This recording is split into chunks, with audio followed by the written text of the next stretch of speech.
Good morning, everyone. Welcome to the Center for Supportive Schools Lunch and Learn webinar series.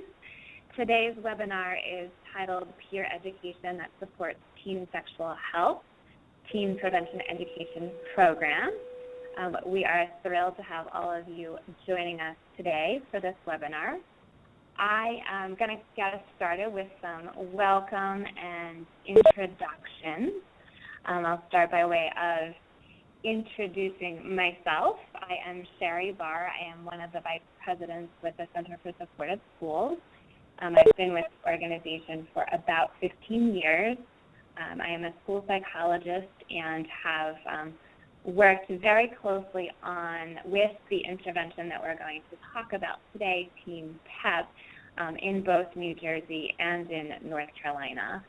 And thrilled to be with all of you today.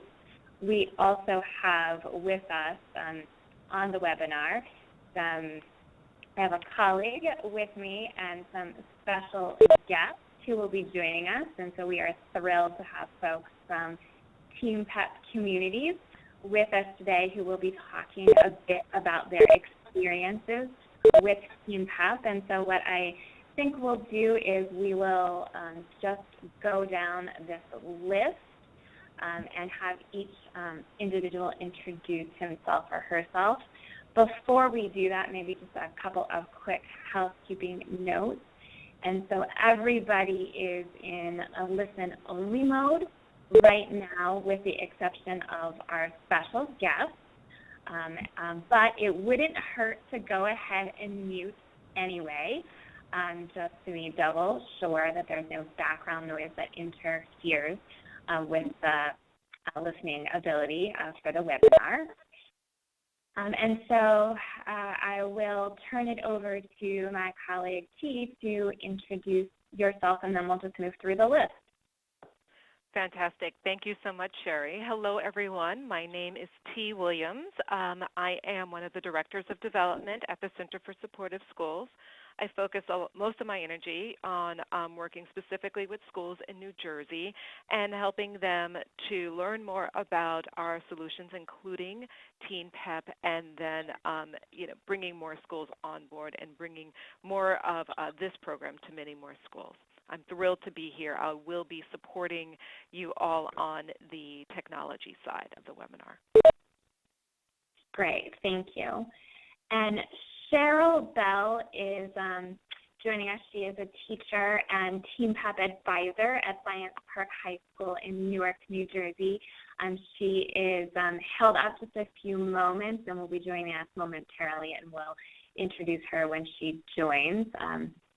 And so we'll move on to BJ.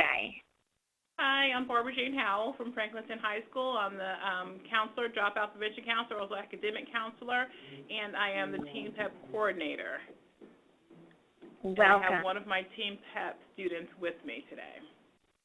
Hello, I'm Tasia Lynch. I'm a senior at Franklinton High School. I am also a Teen PEP educator. Great, welcome. And as I remember, Tasia, you were also a participant in Teen PEP as a 9th grader, is that correct? Yes, ma'am.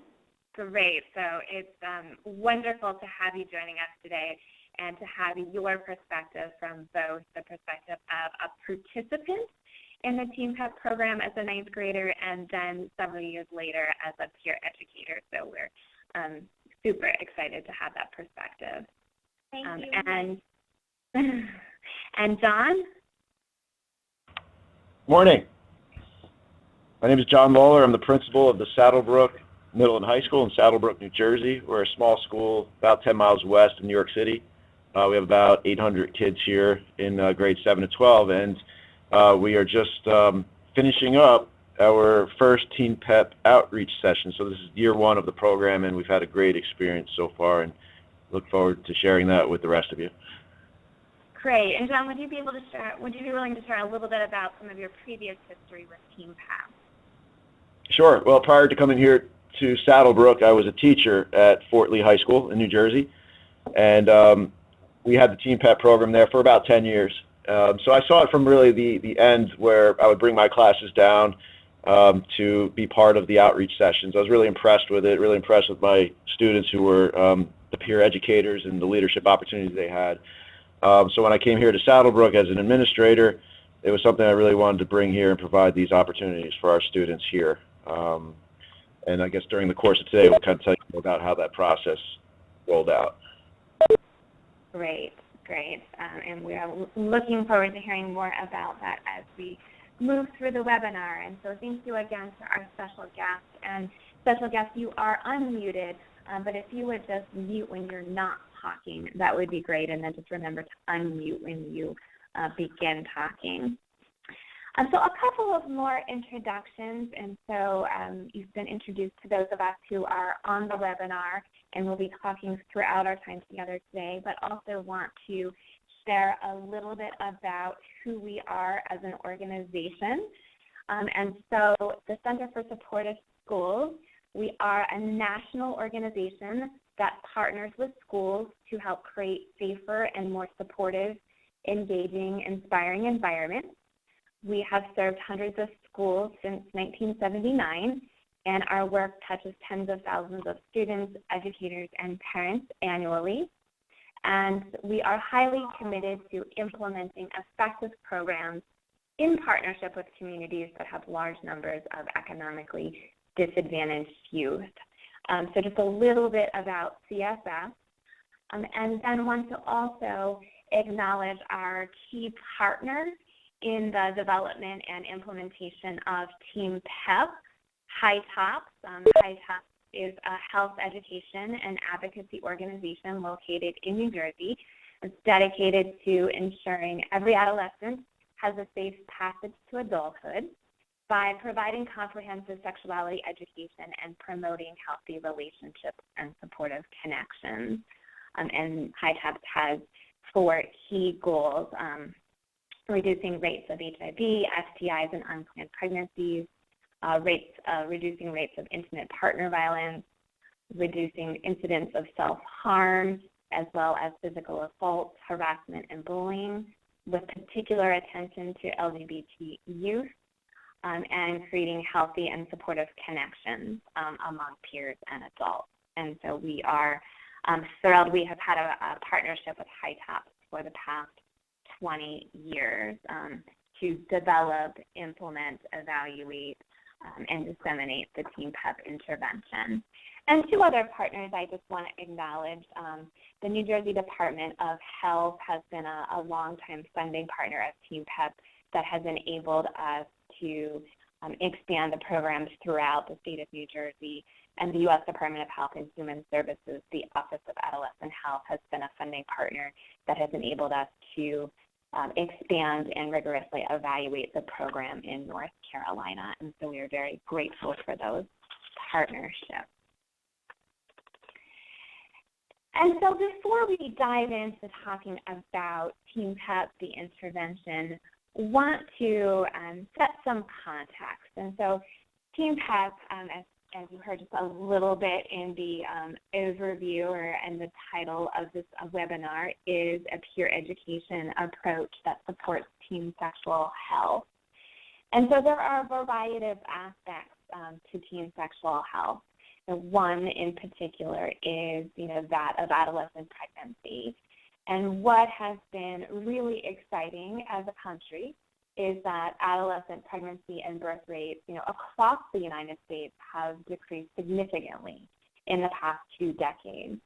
Since its peak in 1991, the teen birth rate in the United States has declined by 57% for females ages 15 to 19, with declines that really cut across all racial and ethnic groups. And so that is certainly very encouraging, great news, a lot that's happening that's really working. However, there's still more work to do. Large disparities remain in teen birth rates, as well as in access to reproductive health information and services. And these disparities are commonly associated with geographic location, socioeconomic status, race and ethnicity, among other factors. And just to take a look at 2 points, Teens in rural areas are more likely to give birth than teens in urban areas, as are young Black and Hispanic females as compared to white females. Teens who are homeless, runaway, living in foster care, or involved in the juvenile justice system have higher rates of pregnancy and sexually transmitted infections than other sexually active adolescents. And so just a few examples of where there's still, significantly more work for us to do.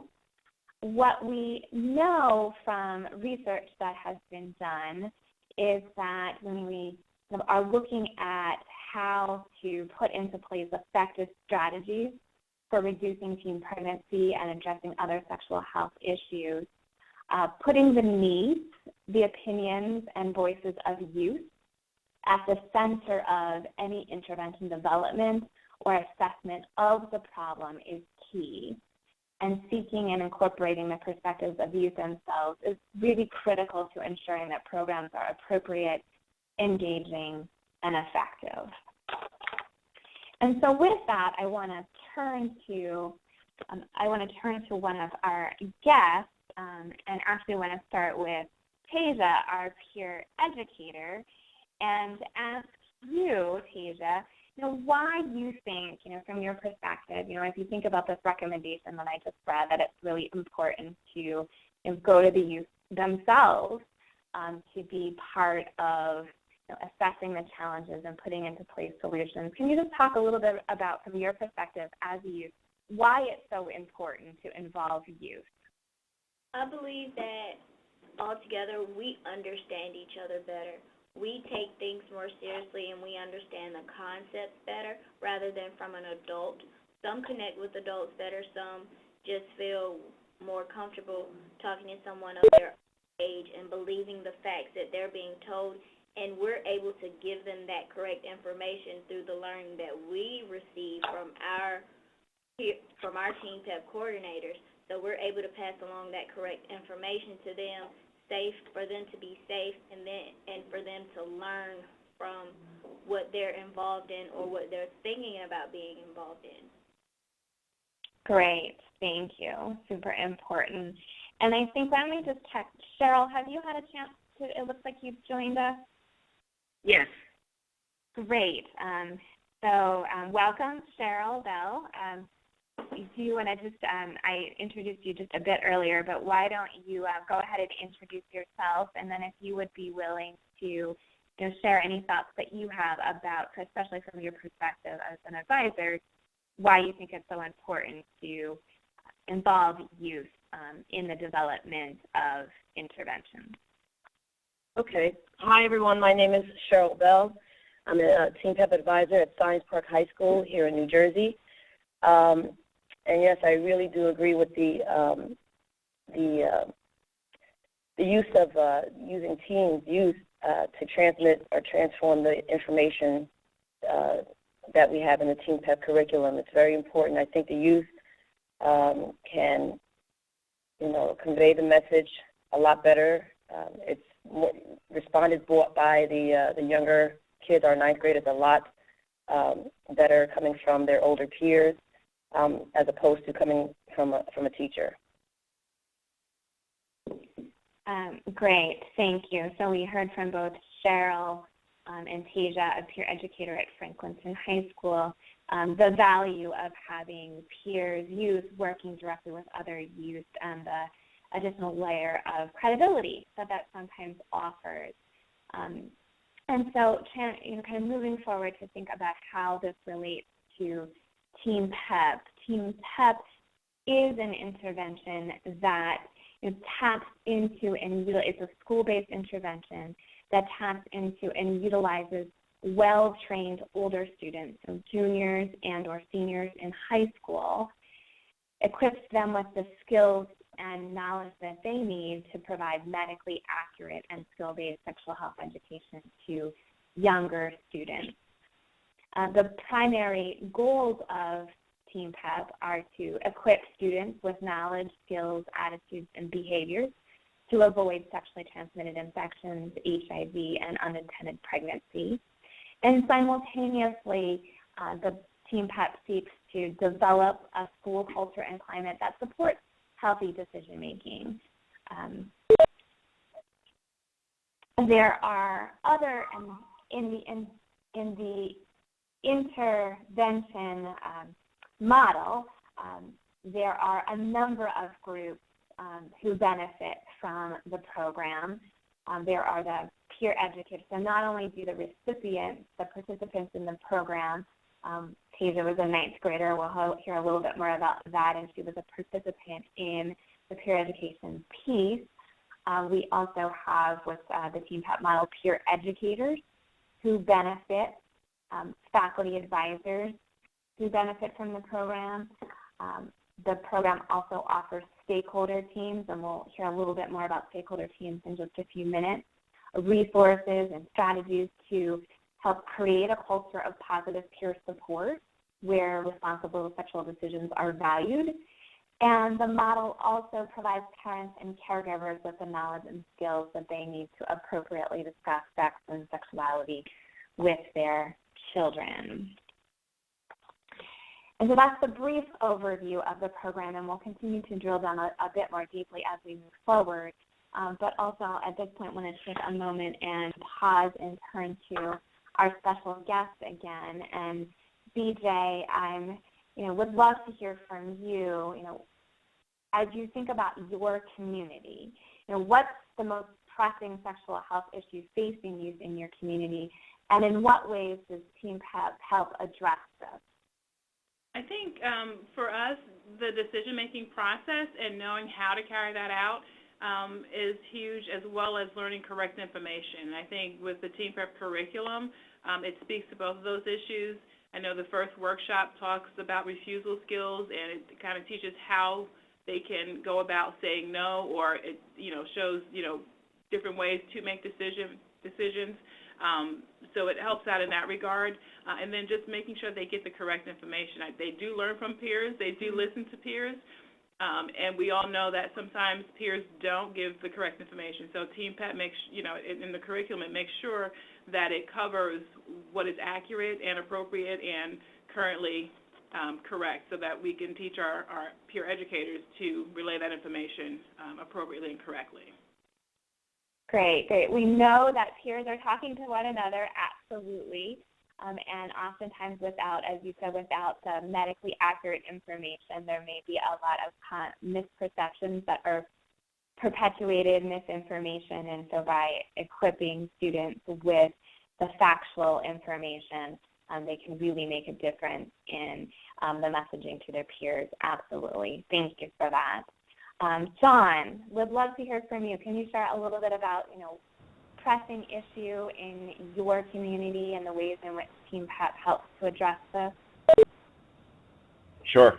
Just build upon what BJ was saying, and that about helping students make more informed and smarter decisions. From our end, we do have, several students each year that have to deal with the unintended consequences, whether it's pregnancy, but also the trying to inform students about the importance of making positive decisions. And, we have issues with students that are mixing drugs and alcohol and sexual behavior.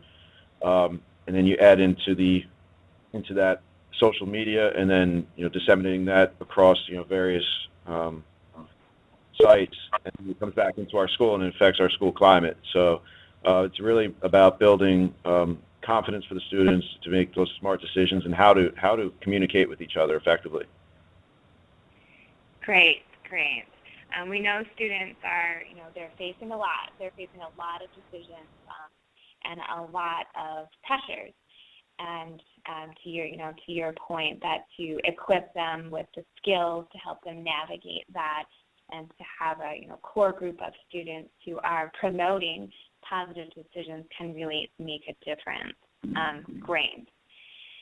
So wanted to drill down a little bit more deeply, as promised, into the Team PEP structure and the model. And so our CSF and our partner HiTAPS, we work in partnership with schools to put into place the Team PEP solution. And one of the ways that we do that is to work with a school to convene a stakeholder team. And the stakeholder team typically includes the principal, other administrators, key faculty, the person who's in charge of scheduling for the school, guidance counselors, and a student representative. And that group is the group that begins to meet and plan and prepare before program implementation to help ensure a smooth and successful program implementation, and to simultaneously be thinking about not only the shorter-term program implementation, but how Team PEP can become a lasting entity in the school day, that how it can become institutionalized and continue for many years to come. The stakeholder team identifies a stakeholder team coordinator, so one individual who is the primary liaison with CSS, the Team PEP team, and the individual on the ground in the school who is convening the stakeholders at key points. The stakeholder team coordinator also provides critical support to 2 faculty advisors. And so ideally in each school where Team PEP is operating, 2 adults are identified to serve as a faculty advisor and to team teach a daily Team PEP course. And so in each school where Team PEP is operating, we work with the school to put into place a course, a Team PEP course in the program of studies where approximately 20 to 25 juniors and or seniors are selected as peer educators to be enrolled in the course. The peer educators receive a grade for their participation in the course, like they do for other courses that they take. And they conduct workshops with younger students. The workshops, the core workshops, are developmentally appropriate for 7th through 9th grade. And the workshops address a variety of sexual health topics: postponing sexual involvement, pregnancy prevention, preventing sexually transmitted infections, preventing HIV and AIDS, understanding the role of alcohol and other drugs on sexual decision-making. And each Team PEP site hosts an evening family night event for peer educators, for participants in the workshops, and their family members to come out and focus on opening the lines of communication between parents and their children. I also just want to acknowledge that we have a funding partner that we are very grateful to, Salem Health and Wellness Foundation, that has enabled us to pilot a middle school component of the Team PEP model. So there's also a middle school component that is in pilot phase right now, where there are specific workshops that are geared toward a younger audience. And that would enable a school district to have a continuum of support where students in 7th and 8th grade receive different workshops from the ones that we're looking at right here, and then would continue to participate in these workshops as they move on to high school. In terms of the Team PEP model, I mentioned many of these things just quickly. The Team PEP program is operating in diverse sites. It's operating in rural communities in North Carolina, urban communities in New Jersey, in suburban communities across those 2 states. And there are a lot of similarities across those sites and some differences where the program becomes adapted, but there are some core components that remain consistent across all of those sites that make Team PEP what it is. Students in 11th and 12th grade are trained to become peer educators who deliver 5 90-minute interactive workshops, typically to 9th graders. Peer educators are trained through a daily course for credit, as I had mentioned. Each Team PEP site hosts an evening family night event. The peer educators also develop a school-wide campaign to reinforce the workshop messages so that the 9th graders, for example, are learning key messages, learning key pieces of information and skills in the context of workshops, but then they're also experiencing exposure to those key messages throughout their daily life at school through a campaign that reinforces those critical messages. The adult advisors and the stakeholder team coordinator participate in 7 days of training to prepare them for their role. 6 of those days are residential training, and they happen over an 18-month period of time. And there's a stakeholder team, as we saw on the previous slide, that supports the planning, the implementation, and sustainability of the program at each site. So these are the components that remain consistent across the various settings in which the program operates. This next slide shows you the topics that are addressed in the curriculum. There is a core curriculum that addresses the topics that are listed here. And then there is also a supplemental curriculum for schools who are in their second year and beyond who want to add additional topics beyond the core curriculum topics. And so now that I have provided an overview of the Team PEP model, the structure, and a little bit about how it works in schools, what I'd like to do is turn back to Tasia, our peer educator, who's also had an opportunity to participate in the workshops, first as a participant and then later become a student who was a peer educator conducting them. And Tasia, would love to hear from you, the ways in which Team PEP has had the greatest impact on your life.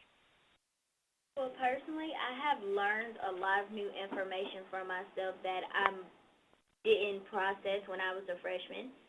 And I learned it and I understood it more now that I was able to teach it to someone else. And I felt on a personal level with students that I may not have interacted with before, I felt that we have created a bond that they can look up to me and say, hey, we're on the same level. I can ask her information when I need it, and now I know I can count on her to give me good, safe advice and that information that is true. So I'm just glad that I was able to create that bond with my fellow peers. That's great. Fantastic. And then, Cheryl, would love to hear from you your thoughts about, the peer education approach to addressing issues of sexual health. I know you talked a little bit about this earlier. You can expand a little bit on, especially as you've been in the role of advisor and you've seen and you worked with the peer educators firsthand. Can you talk a little bit about, from your perspective, the benefits of using a peer education approach? Yeah, there's direct benefits for both the peer educator and the students receiving the workshops. I've heard a lot of the peer educators state that it's a growth experience for them to actually have the younger students look up to them, and they feel empowered in that sense. And then also the younger students are more comfortable and may even stop them in the hallway. I've had different instances where the younger students will stop them in the hallway after the second or third workshop, feeling more comfortable to approach them with a scenario or a question. So the relationship, furthers or deepens with the older. And then the younger kids do look forward to hopefully their turn of being a part of the being a peer educator as they get older. Yeah. And I'll just underscore, one of the points that you had made is that a peer education approach has positive benefits for both, the peer educators themselves, and we heard that from what Tasia had offered as well, and the recipients of the peer education. So in this case, the ninth graders who are participating in the workshops and potentially anticipating becoming a peer educator as they progress in their high school education. And so one of the many benefits of peer education is that 2 distinct groups of students are impacted from participating. Peer education also provides youth with an opportunity to be involved in a leadership role in their schools and in their communities. We heard earlier from several of the comments from our special guests that it helps increase the credibility of the messaging. And so while us as adults will always be important for this work, there's just something different when the ninth graders are hearing from their older peers, their juniors, the juniors and seniors with whom they look up to about these health-promoting messages. The credibility is there in a different kind of way. Peer education can also help shift the social and group norms toward health-promoting behavior. So it can really make a positive difference in the overall culture and climate of a school. It reinforces learning and attitudes on an ongoing, informal basis. And so oftentimes with peer education, what happens is peer educators are not only in their former role as a peer educator conducting workshops, but they oftentimes, I hear, find themselves in discussions, regular everyday discussions with their peers, where they may hear misinformation and they're able to easily and quickly step in and correct the misinformation and provide the accurate information. And it's also a cost-effective approach to sexual health education, as it can substantially increase the number of youth that can be reached as compared to, because you have a critical mass of students who are doing the education, as compared to any one educator alone. So lots of important benefits of peer education. And so what I want to do now is, we've heard a little bit from some of our special guests. We've talked about the Teen PEP model and the structure.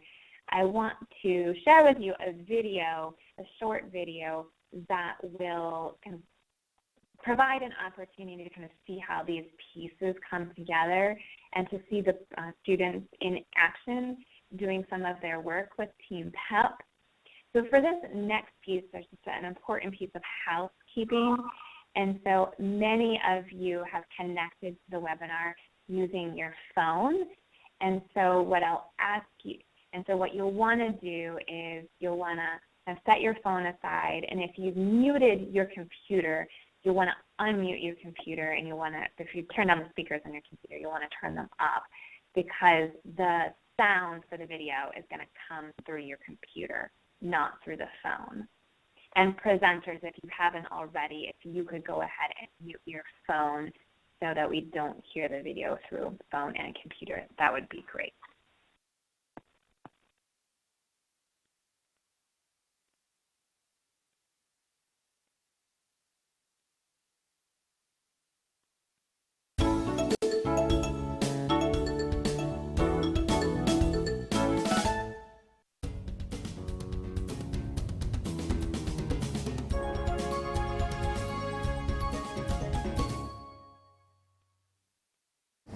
Hi, we're Team PEP from Timber Creek High School. Team PEP stands for Teen Prevention Education Program. We are 22 seniors who have been trained in leadership and sexuality issues such as pregnancy prevention, HIV/AIDS, homophobia reduction, and dating violence. Teen PEP is a comprehensive sexuality education program implemented in high schools. What Teen PEP looks like in a school is a course for credit where carefully selected peer educators are enrolled in that course, and they meet daily throughout the school year. And the training that the peer educators receive really prepare them to conduct outreach workshops with a younger group of peers in their school.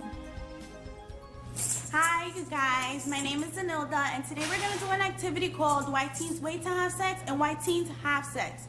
We're going to start off by... The goal of Teen PEP at its core is really to equip students with the knowledge, skills, attitudes, and behaviors that are required to make responsible decisions in areas of sexual health and other areas of life.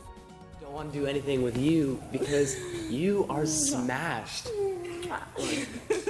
Maybe we can get together another time, but not tonight. Teen PEP really embraces a comprehensive approach to sexuality education. And so what that really means is that for young people who've made the decision to be abstinent, we provide them with the information and the skills and the resources to help maintain that behavior. It's important to remember that 53% of high school students have not had sex. If you're a teenager that's chosen not to be sexually active, we think it's a really smart decision. As you know, being abstinent is the only 100% effective way in avoiding unintended pregnancy. It is important to remember to wait until you're ready, until it's your decision and not somebody else's. The reality is young people are engaging in sex and sexual behaviors earlier and earlier. We know and we see and we've heard from administrators what an issue teen pregnancy is among their student populations. It's happening. Open your eyes. Teach them the right way to share the information and help address the problems that are plaguing us.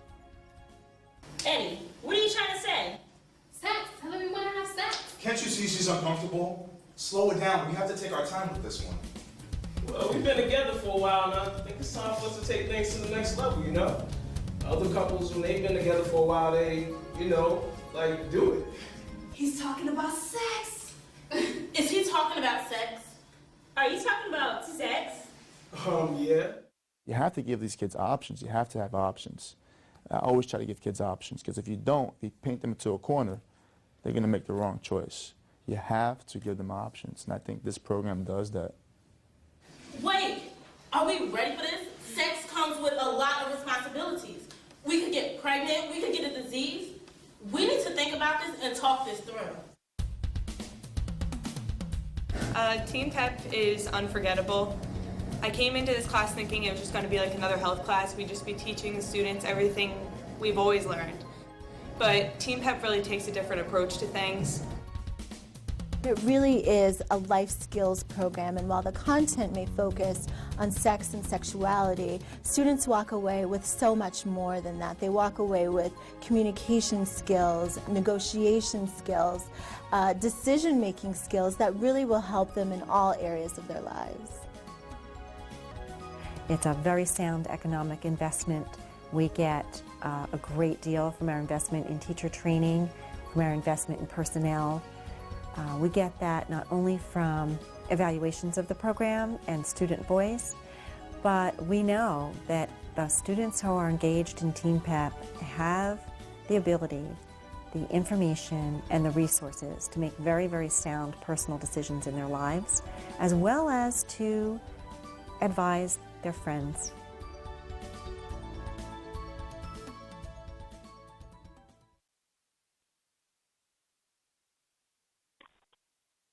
Great. And so from here, what I would love to do is to go back to our special guest and, ask you, as you watch this video, for many of you, this may have been the second or more time that you've seen the video, but want to ask, as you were watching it, what resonated with you as you were, watching this video?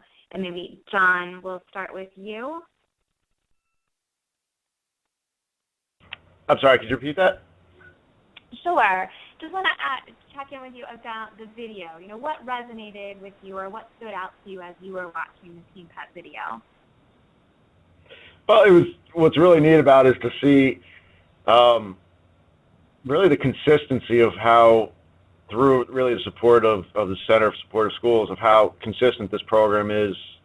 It rolled out to various schools in different parts of the country, of different populations, because I see a lot of the similarities with our own students who performed their outreach sessions last week, as well as from going to the different trainings like the Day of Learning. So just to see the tremendous amount of consistency and to show that there is like a common vision with the program, it's great to see. Great. And Cheryl, how about you? What stood out to you as you were watching the video? Well, a lot of the things that are spoken about, the main thing, the impact that the teen peer educator thought, it's a common misconception. A lot of the kids that come into the class think it's just going to be a regular health class, but it really impacts them a lot more than they thought it would by the end of the year. They've made a lot of different choices, or plan on making a lot of different choices for themselves personally. Great. And BJ or Tasia, would one of you be willing to share what stood out to you as you were watching the video? This is BJ, and I want to reiterate what John said, the consistency.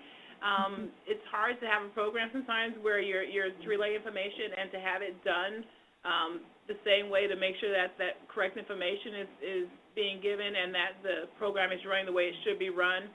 Sometimes it can be very difficult, but with Team PEP, it just seems like it's an automatic thing, I guess because of the curriculum. I'm not really sure, but looking at the video just kind of brings that home for me of how important that is to have for the ninth graders as well as for our Team PEP peer educators.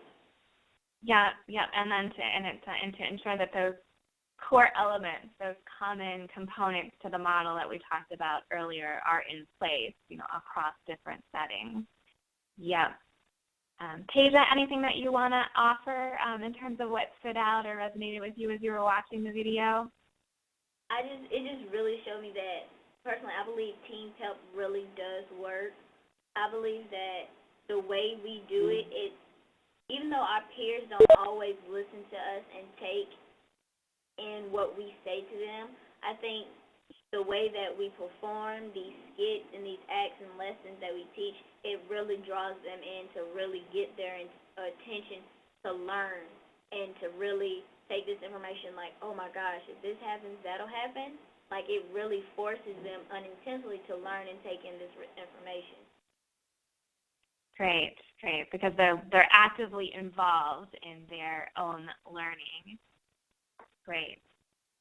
And so while those of you who are on the webinar are learning about Team PEP, we hope that some of you will be interested in learning how to bring Team PEP to your school, but recognize that there's lots of great work that's happening already in many of your schools and communities, and for a variety of reasons, maybe Team PEP isn't the best fit for you, but you want to put together a peer education program, or you want to assess a peer education program that you already have.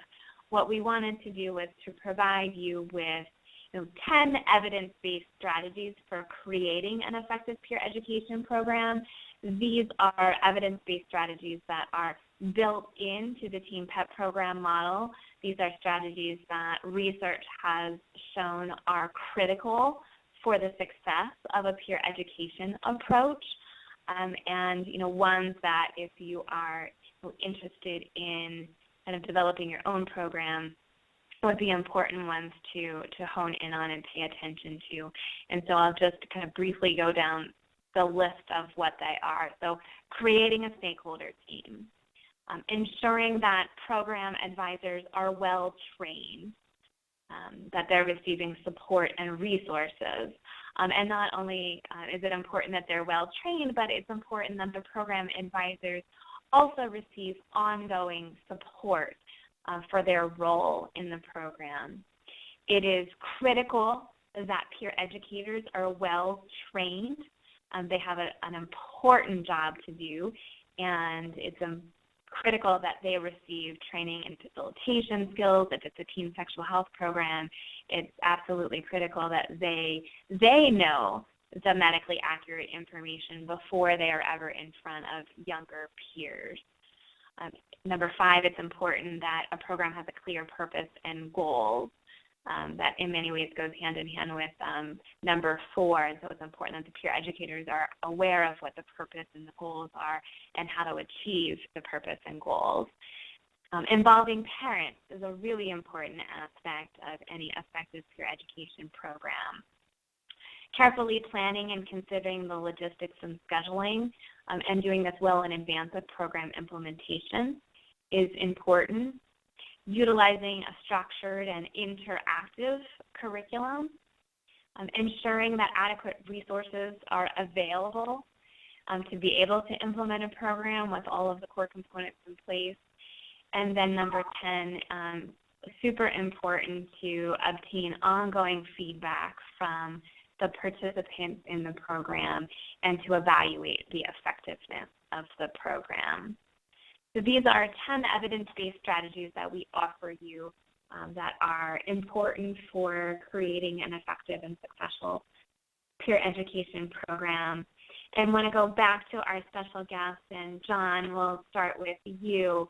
If you would be willing to choose one of these best practices, which I'll put back up here, choose one on the list and share maybe an example of, talk a little bit about why you think this is so important, and maybe share an example from your own experience about how it contributed to program success for you. Sure. I would start with the stakeholder team, because the various stakeholders that you bring on board are going to kind of address a lot of these issues from 1 to 10, from people that are building your schedules to the actual teachers that are selected to be the advisors to getting parents involved. I also yesterday we talked a little bit about, the importance of really, as you're starting this program, to make sure that the leadership team is on board. So the principal, vice principal should be part of the stakeholder team, because they're the ones that are going to be, mustering the resources and mobilizing the staff, identifying facility resources, the financial resources to support it.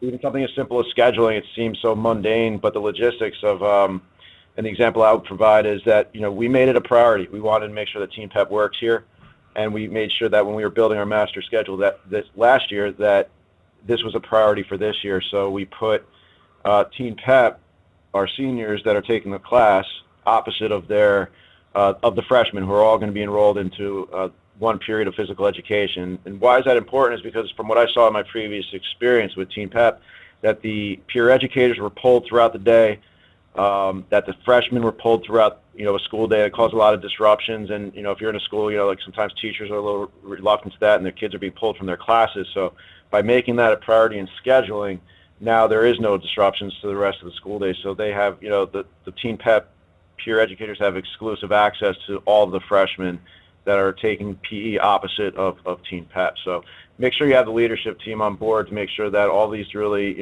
important decisions, that they'll be behind it 100% and can make it happen for you.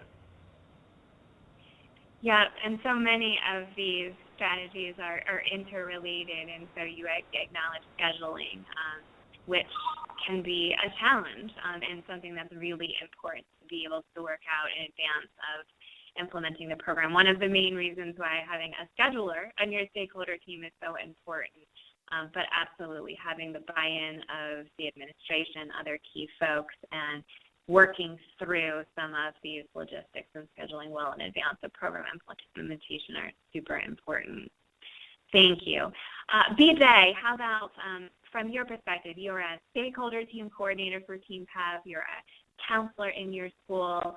Would you be willing to choose one of these best practices, talk a little bit about why you think it's so important and share any examples you have from your own experience about how it contributed to a program's success? I think what John said was spot on. For us here, the stakeholder team is extremely important. It's in supporting of what we do in the classroom, in support of the students, in support of the program in general. If I had to choose one, I would probably choose ensure peer educators are trained well. We are charging them with a huge, huge responsibility, and we need to make sure that they're equipped to do that. And I started out being an advisor in the classroom. So, going through the curriculum and facilitating that and teaching them the curriculum so that they can go out and give it to the ninth graders, I think is one of the most important pieces. But when I look at all 10, I'm not sure if we can drop any of them and, still have the same program. I think at different times during the program, all of them come into play. So I think that all the pieces, all 10 strategies are what make Team PEP Team PEP. And for us, where there's some things that, we want to give more time to and devote more time into developing in terms of the strategies and seeing it, seeing what comes out of it, like involving more parents, getting them on board, having them interact more with our Team PEP peer educators as well as with their students. There's different pieces for each of them that has affected us on this end, and it just makes me know that, we need all strategies to make Team PEP work the way it's supposed to work, to make the program do what it's supposed to do. Great, thank you. Yep, they're all important. Well said. And so wanted to kind of pick up on the 10th strategy, evaluate, and so where we are headed next is to just share some brief results of some of the previous evaluations on the program. I see that there's a question about the evaluation results, and so it's timely because that is where we're headed. There's a question in the chat box. What I want to also just acknowledge is that we won't have time to answer questions during this webinar.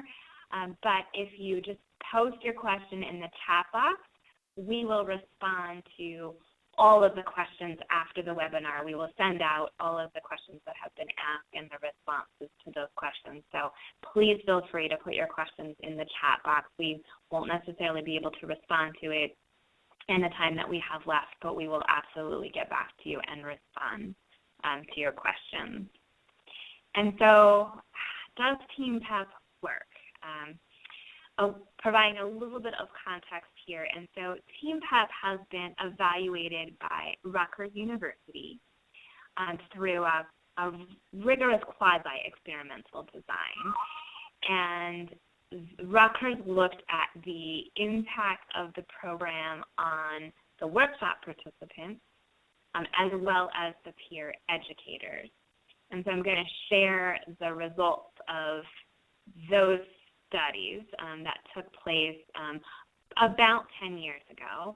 And then we'll also offer that Team PEP is currently undergoing a rigorous randomized control trial in schools across North Carolina and New Jersey, funded through the U.S. Department of Health and Human Services Office of Adolescent Health. And the preliminary results from that study are due out in the next year. The results, and so turning to the slide that's up now, the results from the Rutgers study show that students who participate in, and these are students who participated in 5 workshops. So we looked earlier at the program model, which includes 5 workshops plus family night.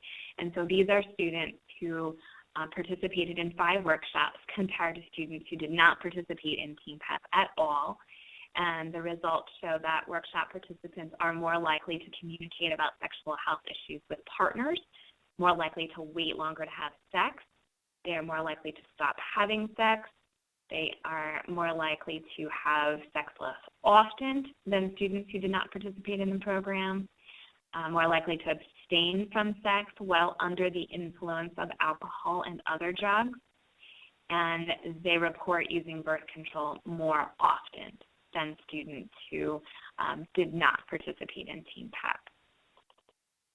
And then moving to the results for the peer educators. So as compared to a similar comparison group of students before they participated in Team PEP, peer educators who completed their experience as a peer educator were more likely to know accurate sexual health information, believe that they can refuse risky situations, more likely to think ahead about the consequences of their sexual choices, more likely to communicate about sexual health issues, more likely to stop having sex or wait longer to have sex, more likely to reduce the number of sex partners. They were more likely to access reproductive health care services. They were more likely to use or report the intention to use birth control and or condoms, and they were more likely to report that they plan to ask their partner to be tested for HIV and other sexually transmitted infections. So we have a lot of promising results from previous evaluations that show that the program really is making a difference in these key areas of teen sexual health. In our last few minutes together, I want to go back to our special guest and share and ask you to share, how Team PEP is making a difference in your school. What evidence do you have that it's having an impact? And BJ, maybe we could start with you on this one. Sure. For us, I think because we're going into our 5th year, I've seen the change over the course of the years, and our Team PEP peer educators are consistently looked at as leaders in the school by administration, teachers, as well as some of their peers. So I think in that regard, we've seen a lot of growth and changing of the culture of the school. I think for our 9th graders, a lot of success is based on connecting with them. And the fact that we have the Team PEP program and we have adults that connect the advisors as well as the students that are connecting with them and forming those relationships, I think really enhances their success here at school, as well as it helps them in those areas that Team PEP is meant to help them with. Great, thank you. And John, how about we'll turn to you? So I know Team PEP is just getting started at your current school, and know that you had the chance to see Team PEP in action for about 10 years at a previous school where you were at. what evidence do you have that Team PEP, was having an impact either in your current school or your previous school or both? Well, I think what I could say in terms of both experiences is the excitement that the students who are participating in Teen PEP, the peer educators, just how, it's competitive. They have to apply to get in. They have to go through the interview process. And they're just excited about it. And to see, students and teenagers to be excited about being in school and being in a program and how they feel more connected to their school, it's just fantastic and really energized our 2 staff members that we selected who volunteered to be the peer advisors. They experienced teachers, and now they have this new program they're working with, and they love it. So it's really just the general, just overall improvement to our climate. It's been great to see. That's fantastic. And Cheryl, how about you from your role as faculty advisor? What changes have you seen in your school? How do you know Teen PEP is making a difference? I agree with the last comment. It's just the overall excitement and the energy. We have a performance that everybody looks forward to during our pep rally just before winter break, and the whole school is there to witness. And they look forward to the new song or whatever the content that Teen PEP has come up with. And usually they pick a song that is very popular and just change the words, make it a very positive song talking about postponing sexual involvement. And everybody looks forward to it and they love it. The school is energized. And it's so great to see students engaged and excited and in their own learning in that way.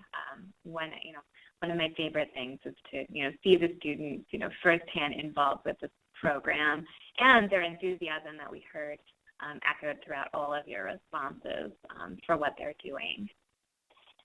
So we are coming to the conclusion of the webinar and want to open it back up to our special guest and see what sort of final thoughts, sort of parting words of advice that you might offer the participants who are on the webinar learning about Teen PEP and thinking about whether or not it's a fit for their community. And so, John, would you be willing to kind of kick us off with any final thoughts or words of wisdom? I encourage you, if you're considering this program, to definitely move forward and begin the process of bringing it to your school. One of the things we ended up doing prior to starting the program is we invited my previous school here to perform. So the kids from Teen PEP came and they did one of their performances for our students just so they could kind of see the end product. And it got them so excited that we had about 1/3 of our, at the time, juniors apply for the program to really see it in action, and they got so excited about it. So, and I pass this on to everybody. If obviously, if we're close enough to you, and you would like us to come out and have our students perform as a way, to kick off your program, to get them to see what it looks like and to get excited about it, then we're more than willing to do the same thing. So, please contact us through the Center of Supportive Schools, and we'll see what we can do. That's fantastic. That's a very generous offer. Thank you so much. Tasia, I know it's been a little while since we've heard from you. Would you be willing to offer any kind of final thoughts, parting words of advice to folks who are on the webinar? Well, as a senior, I can honestly say that Teen PEP has brought a lot to our school in general since I have been here, because once again, as a freshman, I attended Teen PEP as well last year, and this year I'll be a Teen PEP educator also. I just think it honestly brings us all together, and it just brings such a great environment and positive attitude towards my fellow peers and I, and it's just a way to bring us all closer together and to help get that information out correctly and in a way that we all can be comfortable and everyone can perceive it correctly. And I just think it would be, for any school, it would be a great add-in for them, and it would just only bring great things for their school. Great. Thank you so much. I think those are some great words to close on. And so just want to offer if you're listening in on the webinar and you're interested in learning more about how to bring Team PEP to your school, you can contact one of the folks who are listed on this next slide. If you're in North Carolina or New Jersey, you can reach out to me, and I will offer that we currently have funding support right now that could enable schools in North Carolina and New Jersey to bring the program to your school with full funding support, depending upon your eligibility, but just want to offer that. If you are in New York City, you can contact my colleague, Erin. If you are anywhere other than New York City, North Carolina, or New Jersey, you can contact my colleague, Margot. I just want to end by saying thank you so much to our special guests who joined us today from their busy schedules to share about their experiences with Team PEP. We very much appreciated that. And thank you all who participated in the webinar, and thank you for joining us today and taking some time out of your busy schedule to learn more about Team PEP. Please feel free to reach out to us. You can put your questions in the chat box if you haven't done so already, and we will be back in touch. So thank you very much, and have a great rest of your day. Bye-bye.